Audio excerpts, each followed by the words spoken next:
मित्रों, आपके मन में भी ये सवाल कभी तो उठा ही होगा कि जब श्री कृष्ण और राधा के बीच इतना अधिक प्रेम था तो उनकी शादी क्यों नहीं हुई। मित्रों, अगर आप भी जानना चाहते हैं कि श्री कृष्ण और राधा जी का विवाह किन कारणों से नहीं हो पाया, तो बने रहिए हमारे साथ इस वीडियो के अंत तक। इस दुनिया में जब भी प्रेम की बात आती है तो सबसे पहले जिनका नाम ध्यान में आता है वो हैं श्री कृष्ण और राधा। धार्मिक ग्रंथों के मुताबिक श्री कृष्ण को अपार प्रेम का प्रतीक माना जाता है और पुराणों के अनुसार ऐसा बताया जाता है कि श्री कृष्ण की 16,108 रानियों थीं, जिनमें से रुक्मणी और सत्यभामा उनकी सबसे मनपसंद रानियां थीं। लेकिन सभी को प्रेम सिखाने वाले श्री कृष्ण का नाम आज भी केवल राधा जी के साथ ही लिया जाता है। क्या आप इसकी वजह जानते हैं? मित्रों, पद्म पुराण के अनुसार ऐसा बताया जाता है कि राधा जी विश्वभानु नाम के ग्वाले की बेटी थीं और उनका जन्म यमुना नदी के पास रावल नाम के एक गांव में हुआ था। कुछ समय बाद राधा जी के पिता बरसाना गांव में आकर बस गए थे। ऐसा कहा जाता है कि राधा रानी उम्र में श्री कृष्ण से 5 साल बड़ी थी और राधा जी ने जब पहली बार श्री कृष्ण को देखा तो उसी समय कृष्ण जी पर मोहित हो गई। मित्रों, जब श्री कृष्ण बांसुरी बजाते थे तो उनकी बांसुरी की धुन सुनते ही राधा जी दीवानी हो जाती थी और बेसुध होकर नाचने लगती थी। इसके साथ साथ ये बताया जाता है कि राधा जी श्री कृष्ण की बांसुरी की धुन में इतना खो जाती थी कि उन्हें अपने घर का भी ध्यान नहीं रहता था, जिस वजह से समाज के लोगों ने राधा जी को ताने मारना चालू कर दिया और इस बात को लेकर राधा जी के घर वालों ने उनका घर से निकलना भी बंद कर दिया था। लेकिन जब श्री कृष्ण जी को यह बात पता चली कि राधा जी के घर वालों ने उनका घर से निकलना तक बंद कर दिया है तो उन्होंने ये बात यशोदा माता को बताई और वो राधा जी से विवाह करने की जिद करने लगे। लेकिन लाख कोशिश करने के बावजूद भी श्री कृष्ण माता यशोदा को नहीं मना पाए और माता यशोदा ने श्री कृष्ण को यह कहकर टाल दिया कि एक तरफ तो राधा जी उनसे उम्र में 5 साल बड़ी है और दूसरी तरफ उनका विवाह भी पहले से तय हो चुका है।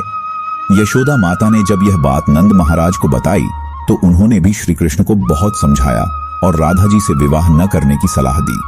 लेकिन इतना समझाने के बावजूद भी जब श्री कृष्ण राधा जी से विवाह करने की जिद नहीं छोड़ रहे थे, तब नंद महाराज श्री कृष्ण को ऋषि गर्ग के पास ले गए और तब ऋषि गर्ग ने श्री कृष्ण को बताया कि उनके असली माता पिता देवकी और वासुदेव हैं, जिनको तुम्हारे मामा कंस ने बंदी बनाकर रखा है। इसके साथ ऋषि गर्ग ने श्री कृष्ण को यह भी समझाया कि उनका जन्म दुष्टों का नाश और धर्म की स्थापना करने के लिए हुआ है और जब ऋषि गर्ग ने श्री कृष्ण को उनकी वास्तविकता से परिचय कराया, तभी से राधा जी और श्री कृष्ण के बीच दूरियां पैदा होने लगी। कुछ समय बाद श्री कृष्ण बड़े हुए तो उन्हें वृंदावन छोड़कर जाना पड़ा। कहा जाता है कि जब श्री कृष्ण वृंदावन छोड़कर मथुरा जा रहे थे तो वो चुपके से राधा जी के घर उनसे मिलने पहुंचे थे और उनसे बिना कुछ कहे ही उनको अपनी बांसुरी तोहफे में दे दी थी। इसके कुछ समय बाद ही श्री कृष्ण बड़े भाई बलराम जी के साथ वृंदावन को छोड़कर मथुरा की ओर रवाना हुए और ऐसा बताया जाता है कि जब श्री कृष्ण वृंदावन छोड़कर मथुरा चले गए तो राधा जी उनकी यादों में फूट फूट कर रोती थी और समाज के दबाव में आकर उन्हें ना चाहते हुए भी अपने पिता की इच्छा के अनुसार किसी और से विवाह करना पड़ा था। राधा जी का विवाह होने के बावजूद भी जब उन्हें श्री कृष्ण की याद आती थी तो वह अक्सर बांसुरी बजाकर उनकी यादों में लीन हो जाती थी। वैसे मित्रों, श्री कृष्णा और राधा के विवाह न होने के पीछे 2 कहानियां और भी हैं, जिसमें जो पहली कथा है उसके अनुसार ऋषि शुक्राचार्य भगवान विष्णु से भी ज्यादा बुद्धिमानी माने जाते थे, परंतु देवराज इंद्र ने अपने गुरु के रूप में शुक्राचार्य के बजाय भगवान विष्णु जी को चुना और यह बात जानकर शुक्राचार्य ने इसको अपना अपमान समझा और शुक्राचार्य असुरों के गुरु बन गए।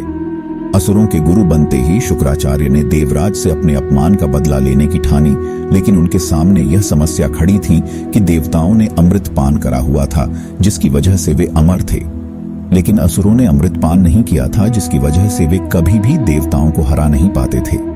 इस समस्या को सुलझाने के लिए असुर गुरु शुक्राचार्य ने भगवान शिव की घोर तपस्या करके उनको प्रसन्न कर लिया। इसी के साथ शुक्राचार्य ने भगवान शिव को ही अपना गुरु बना लिया और भगवान शिव को अपना गुरु बनाते ही शुक्राचार्य ने उनसे मृत संजीवनी वरदान पाने की सोची, जिसके प्रयोग से किसी भी मरे हुए जीव को दोबारा जिंदा किया जा सकता था। मृत संजीवनी पाने के लिए जब शुक्राचार्य भगवान शिव की तपस्या करने जा रहे थे तो उन्होंने सभी असुरों को अपनी माता काव्य और पिता ऋषि भृगु की कुटिया में रहने के लिए कहा, ताकि उनके होते हुए कोई भी देवता असुरों को नुकसान न पहुंचा सके। जब देवराज इंद्र को यह बात पता चली तो उन्होंने इस कुटिया पर हमला कर दिया, और हमला होते ही काव्य माता ने अपनी शक्तियों से एक ऐसा कवच बनाया जिससे कि कोई भी देवता किसी राक्षस को नुकसान न पहुंचा सके, जिसकी वजह से देवता असुरों को हरा नहीं पा रहे थे। और ये सब देखते हुए भगवान विष्णु ने देवताओं की मदद करने के लिए अपने सुदर्शन चक्र से काव्य माता का सर धड़ से अलग कर दिया। ये देख ऋषि भृगु को बहुत क्रोध आया और उन्होंने भगवान विष्णु को यह श्राप दिया कि उन्हें भी इस धरती पर जन्म लेकर पत्नी वियोग सहना पड़ेगा। और मित्रों, बताया जाता है इसी श्राप की वजह से श्री कृष्ण जी का विवाह राधा जी से नहीं हो पाया था। अब मित्रों, राधा और श्री कृष्ण के विवाह न होने के पीछे एक और कथा है, चलिए अब उसे भी जान लेते हैं। कथा के मुताबिक ऐसा बताया जाता है कि एक बार देवऋषि नारद को यह घमंड हो गया था कि खुद कामदेव भी उनकी तपस्या और ब्रह्मचर्य को नहीं तोड़ सकते। ये सब देखते हुए भगवान विष्णु ने सोचा कि क्यों ना देवऋषि नारद का यह घमंड तोड़ा जाए। और जब देवऋषि नारद एक बार रास्ते में कहीं जा रहे थे तो उन्हें एक बहुत ही सुंदर नगर दिखाई दिया जहां माता लक्ष्मी जी के स्वयंवर का आयोजन किया जा रहा था। तब नारद मुनि उस नगर में गए और वो माता लक्ष्मी की एक झलक देखते ही वे उन पर मोहित हो गए। लक्ष्मी जी के रूप और सुंदरता को देखकर देवऋषि नारद का ब्रह्मचर्य तो भंग हो ही चुका था। इसके लिए उन्होंने सोचा कि क्यों ना इस स्वयंवर में भाग ले लिया जाए। और तब देवऋषि नारद भगवान विष्णु जी के पास गए और उनसे बोले, आप मुझे एक सुंदर रूप दे दीजिए ताकि मैं स्वयंवर में भाग ले सकूं।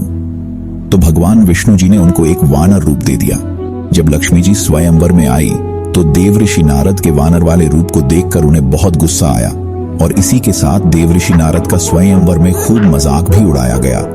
उस स्वयंवर में भगवान विष्णु भी एक राजा का भेष रखकर आए थे और भगवान विष्णु के सुंदर रूप को देखते ही लक्ष्मी जी ने उन्हें अपने पति के रूप में चुन लिया।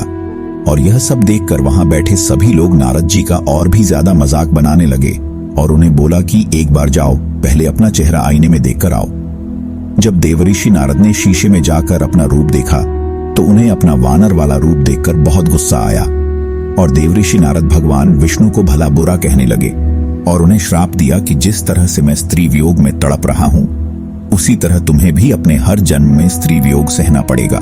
और मित्रों, बताया जाता है ये इसी श्राप की वजह से श्री कृष्ण जी का विवाह राधा जी से नहीं हो पाया था।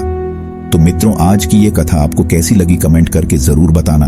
और अगर आप भी कृष्ण जी के भक्त हैं तो कमेंट में जय श्री कृष्णा जरूर लिखें।